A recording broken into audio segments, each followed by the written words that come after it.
Isang matinding laban na naman ang nasaksihan sa Australia kung saan isang kababayan natin ang natalo sa pamamagitan ng knockouts. Natumba sa ika-4 na round si Rodex Piala laban kay Liam Wilson ng Australia.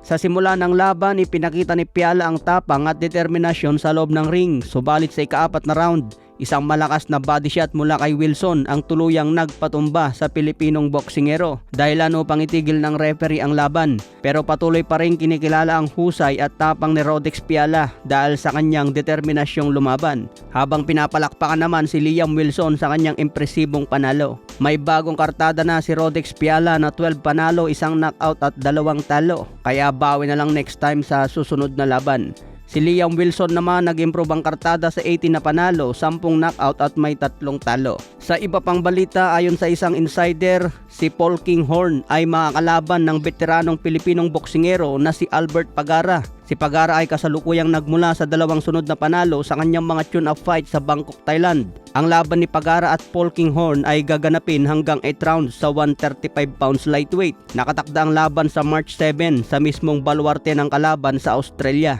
Isang malaking hamon ito para sa undefeated na boksingero na si Paul Kinghorn, habang layunin naman ni Pagara na patunayan na manatili pa rin siyang panganib sa loob ng ring. Sa iba pang balita, nagbigay ng matapang na pahayag ang American boxer na si Keyshawn Davis matapos niyang ibahagi ang karanasan niyang sparring laban kay Gervonta Tank Davis sa isang bagong episode ng Mr. Versace podcast. Sinabi ni Keyshawn Davis na ang kanilang sparring sa gym ni Floyd Mayweather ay nagbigay sa kanya ng malaking kumpiyansa. Ayon kay Davis, kung maglaban kami ni Tank Davis sa loob ng ring, kaya ko siyang patumbahin.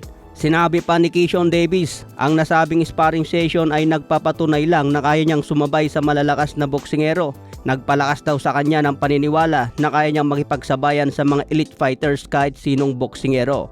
Nakalaban lang pala niya si Tank Davis sa sparring, nag-angas na agad na kaya niyang sumabay sa malalakas. Ngunit duda pa rin ang maraming fans sa kakayahan ni Keyshawn Davis. Delikado pa siya sa kanyang laban kontra Jamaine Ortiz kung saan gaganapin sa undercard de Lopez versus Stevenson.